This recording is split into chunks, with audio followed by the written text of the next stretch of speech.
My name is Lana Shay, co-author of the #1 Amazon bestseller and international best-selling book, Conscious Love, Enlightened Relationships, and Soulful Sex. I am also known as the sensual foodist of lanashay.com, where I blog about the importance of spending time in the kitchen, creating, communicating, and connecting with your partner with the food that nourishes the body, soul, and relationship. Now on to my featured guest and dear friend, Dustin Garrick, who is leading a movement inspiring thousands of men to step into their true power, both through coaching and personal example, having redefined his own masculine identity into a powerful, transformative force. As an internationally recognized speaker and coach, Destin inspires and motivates men to be a version of themselves that perhaps they never realized was possible, while providing the tools to help them get there. He brings 19 years of direct study training and active life experimentation to help individuals have better sex, deeper connection to masculine power, and understand women, and most importantly, themselves like never before. Thank you for being here, Dustin. I'm excited about these questions, so let's flow right into number 1. What does conscious love mean to you? Well, first of all, thank you for having me on and be a part of this, and congratulations on the success with the book. I love the philanthropy component of it, and I'm just really excited to see all the momentum. Conscious love. Consciousness to me at its base means to shine light on that which previously was in the shadows or in the darkness. In other words, to take that which we were unaware of and bring awareness to it. So when it comes to love, so many of our experiences of love or relationship, culturally speaking, have been more reactionary or at effect of our past, of our lineages, both the experiences that we've had as an individual throughout our lives, shaping us and bringing out our wounds and our triggers and our traumas in each new relationship. And this is why so many of us end up seeing certain patterns arise again and again, regardless of the new person in front of us, as well as that which we've inherited through generational lineages, through our parents, grandparents, and that lineage, as well as cultural patterns. But the thing about us as human beings is that we are both creatures of habit. We go into creating pattern and repetition very easily, but we're also conscious beings. We have the ability to bring the fullness of our attention and consciousness to something, regardless of how deeply ingrained it is, and create anew and create something else. So how do we bring more consciousness to our love, to our connections, our relationships, our intimacy, our sexuality, and no longer just be tied to the past, whether we're talking about the wounds of our past or traditions, and really get clear on, okay, if we were to wipe the slate clean, what would serve myself and this other, or love as a force in the world most deeply? And by crafting an image, a clarity, a vision of what that would be or what that could be, then we can start to carve out a path of how to get there. Yeah, much more to say on that, but let's use that as a start. That's perfect. I love it. Mm-hmm. What does conscious love mean as an important concept that it is right now? How do you see it impacting the world? Mm-hmm.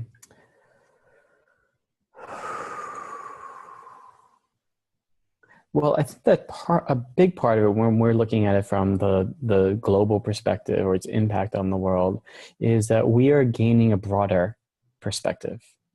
Particularly with the advent of the internet and other forms of communication and transportation, our connectivity between all different types of people around the world has expanded so greatly. Our understanding of one another is starting to expand so greatly. And also with that, I think that we're getting cracks in an old ethnocentricity, an old way of what I know and my beliefs and the people around me and my culture is the right one and on which everything else is judged. And starting to see that, throughout the world, we have all these different cultures and perspectives and ideas and beliefs and habits and rituals. And wow, there's a lot of value that can be found throughout all of this. That by finding deeper humility, having more of an openness and curiosity and discovery, as well as allows for more of an integration of perspectives that I think allows us to all, at our best, pull the best from everything and arise more together. And while I just spoke of this on the larger cultural level, the same thing happens in our relationship. Relationships are more and more multicultural themselves, as where we have more and more people marrying and getting into relationships outside of race and cultural heritage, outside of religion, outside of their familial history in that way. And with that, I think as well is just increasing deeper understanding and compassion, acceptance. I'm not a huge fan of the term tolerance, because I really think that we should be aiming for much more than tolerance, into a deeper appreciation and celebration of our differences, more than simply tolerating our differences. But if tolerance was a necessary step to get to there, okay. But maybe we can, maybe we're more. It seems we're more and more ready to even move beyond that. Right. Beautiful. I totally agree. And the relationship is kind of a microcosm of the macrocosm. So if we can create that peace within the relationship and yeah, I think that's really key. That what really, in my opinion, so the deepest things that make relationship function and thrive is compassion, empathy, a desire to understand, a humility that your way is not necessarily and always the right way, a willingness to, so along with that, a willingness to be wrong, with conflict in relationship, seeking not to be right, but rather to understand. All of these things are key in conscious loving relationships, and they're key to creating a more harmonious planet as well. Yeah, this is a big one for sure.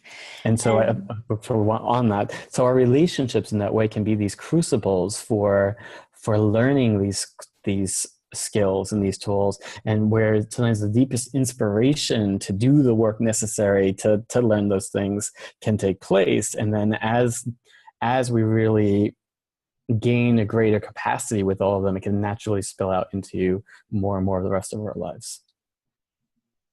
Beautiful. So around this concept of conscious love, we're changing the mindset with the number one book, Conscious Love, Enlightened Relationships, and Soulful Sex. What are the most powerful changes around the paradigm of love and relationships, and how can our listeners tune into that? Just to make sure I'm clear on that, what are the most powerful lessons and tools around creating conscious relationship? Yeah, the changes around the paradigm of love and relationships. Well, honestly, I would probably say that the biggest one that's going on right now is a shift in power dynamics between men and women. If historically speaking, relationships and marriages and society have been very patriarchal, have been about the man of the house who is the ultimate authority, that's changing, and to a large extent, it's already changed, and then there's still more to go for sure. And this, that of course varies across relationships, but I think there's a combination of more and more women simply are just not having that anymore, and men are adjusting. While at the same time, I think that more and more men are recognizing, wow, this actually can make for better relationships. And not only that, it can, as men tied to traditional roles, it's not all it's not all positive that men get from holding that role. There's also high levels of responsibility, and with that, a high degree of pressure that men can end up feeling within these very traditional and static roles. And these pressures, I think, are part of why men die younger. um, and more heart attacks and all that. And that in this way, when we learn to find our ways of relying on one another, when women are more empowered, then there are different ways in which we can carry the burdens in the relationship and the family and in the society more equitably, while looking to one another more. As women can shine more and more of their gifts more fully and freely in the world, everybody ultimately has more. So I think that this is a huge shift that's occurring. We still have a sizable chunk to go. I feel like I've spent my entire life trying to understand masculine and feminine dynamics and what's going on here and where we can go, where we are going. And I'm constantly getting newer understandings of it. And I feel like where we are, we still, like, we barely have a glimpse of where we're going. While it may be 30, 40 years that we've really been seeing these major shifts in women's empowerment, I think that the part of the shift that's occurring right now is, if in the 70s and the couple decades following, a lot of it was about women finding their power through, okay, men, if you won't respect us and our power, we will beat you at your games. Women learn to step into public office, government, corporate world, leadership positions in whatever ways, and learn to wield masculine power to say, if this is what you respect, here, we'll show you we deserve equality. And it's like, okay, so massive strides have been being made there, and granted, still some problems, but massive strides have been made there. But I think that one of the things that's starting to arise now, is still even more in its infancy, is that now that women have done that, there's an increasing sense of something is feeling off around. A lot of the women who are succeeding in that way feel disconnected from their feminine and their feminine essence. And that's what I feel is this next wave that's starting to rise up, which is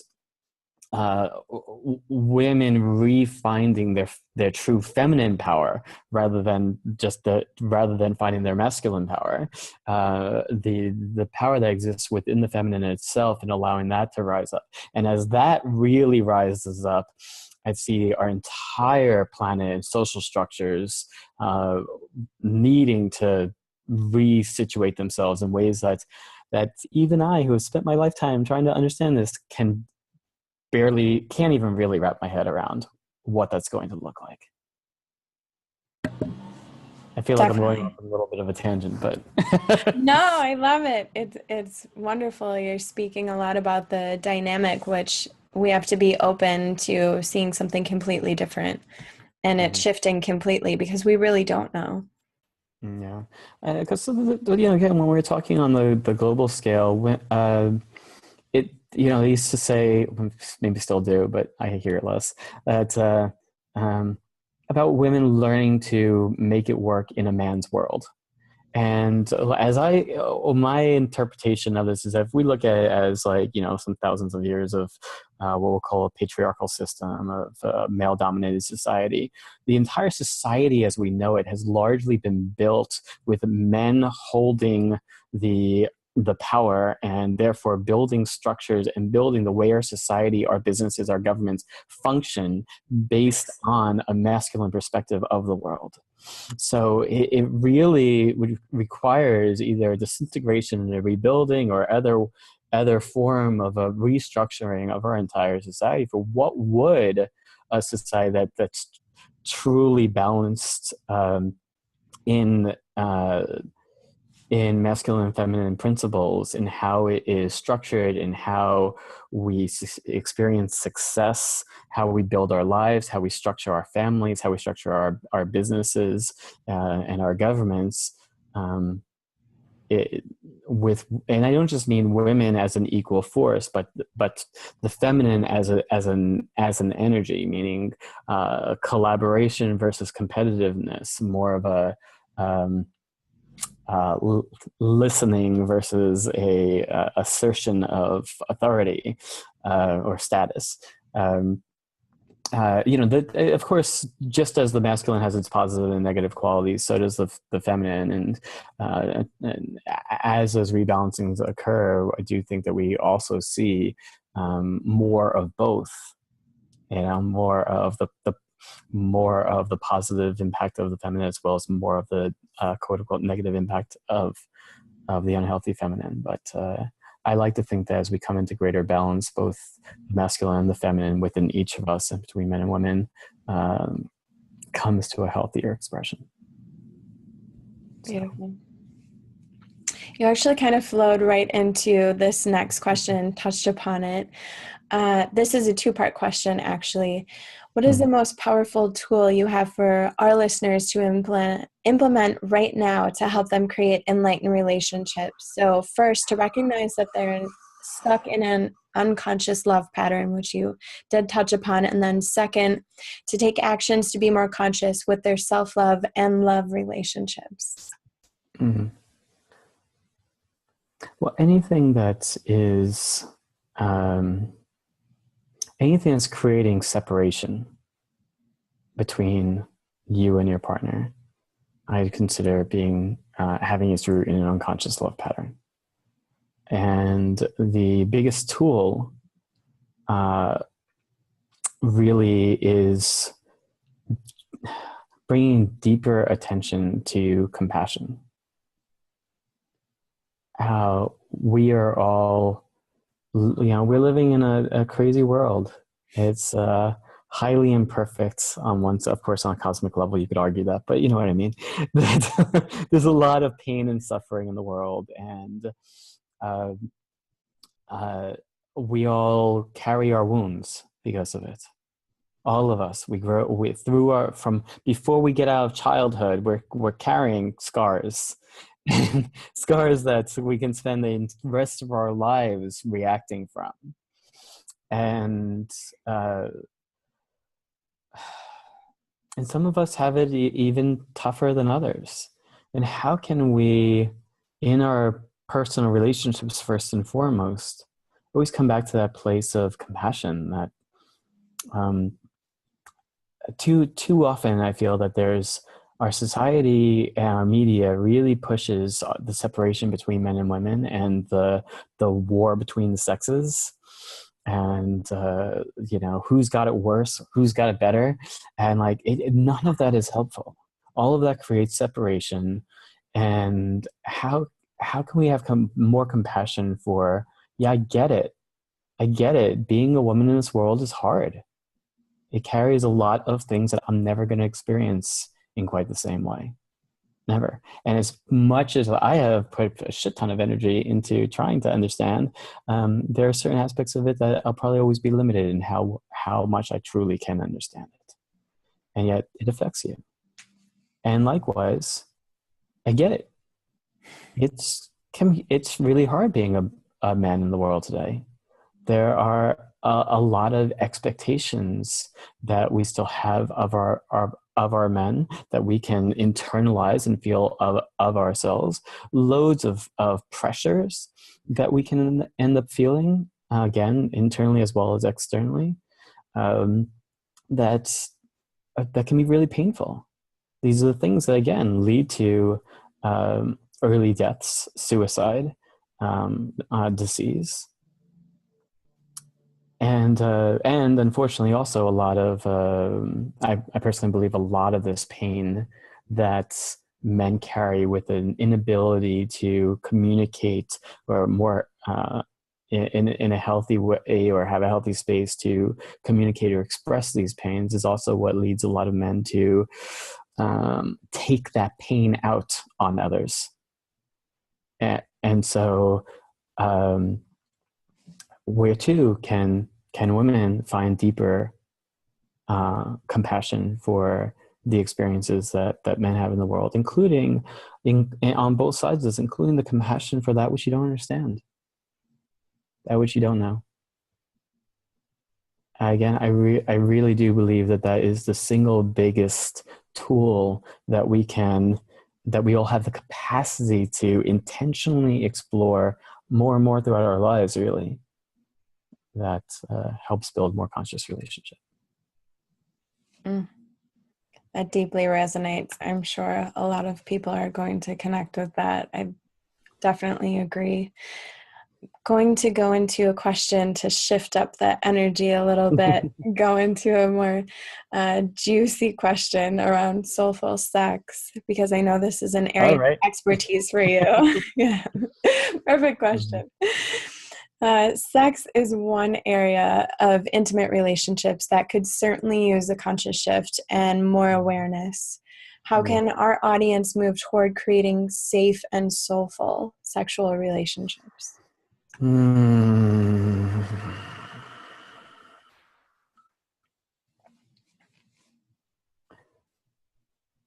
On one level, I simply want to say slow down.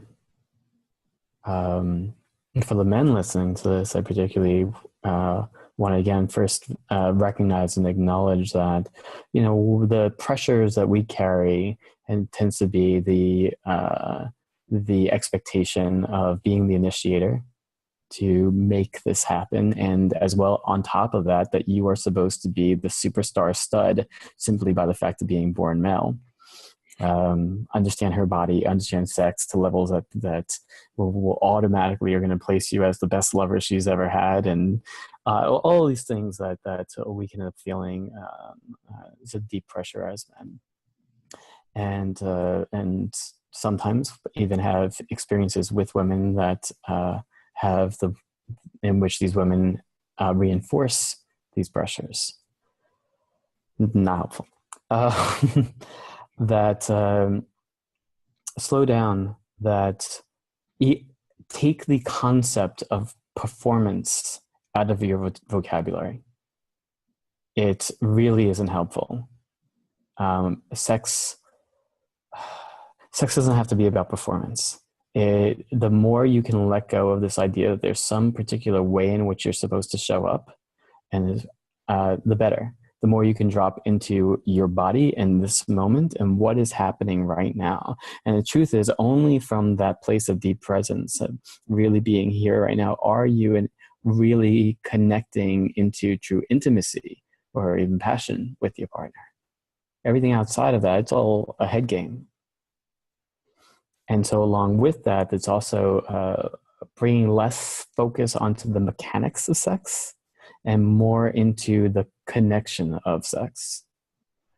For your touch, smell, sight, hearing of taste of her and her body and her sexuality, allowing it to be more of a discovery process, an exploration of her responses, versus, okay, well, my last girlfriend, wife, whatever, liked this, so let me do that here. Or, oh, I saw this in this porn this one time. I mean, maybe, but if it's in doing any of those things, do so from that place of deep conscious presence of, okay, I am tuned in, I am watching, I am listening, I am feeling into how is she responding to this touch in this way. The other thing I want to say with that slow down component is kind of take those little yeses. If you want to move things into a direction that you've never gone to with this person before, look for how could you break it down into its smallest parts, so to speak, to get her buy-in, whether it's a verbal yes or just a relaxation and opening up her body, from the little steps in between that walk in the direction that you want to go, versus, and it just might be overwhelming for her. I'm going to add one more piece, and this is just kind of a big teaching of mine is particularly something I want men to really get when it comes to women is what I call the magic formula of making a woman feel both safe and turned on at the same time. That most men seem to err in one direction or the other. They either are just focusing on the turn on, focus on the sex. How can I get in there, make, get in there. Or they're focused on, I don't want her to feel uncomfortable. I don't want to come across as creepy. I just want to make sure she's okay. And then, but within that, they don't create any form of polarity or turn on within her body. So bringing that, chances are one of those two tends to be more you. And if I can give you any piece of advice is whichever one is more you, bring your attention onto the other one. But you've got one muscle down, strengthen the other muscle. Okay. Wow. I don't think we need to continue. That was $1 million question. You just gave everyone the magic formula. We're done. That was awesome. There was so much there. I can't wait to rewatch this and take notes on that one. That was awesome. We'll go into the next question, even though I think you just gave this the most important piece of advice to leave the audience with so they can be more conscious in their love life. Okay, well, I felt like I was just very male specific. So let me see if I can expand this out a little bit here.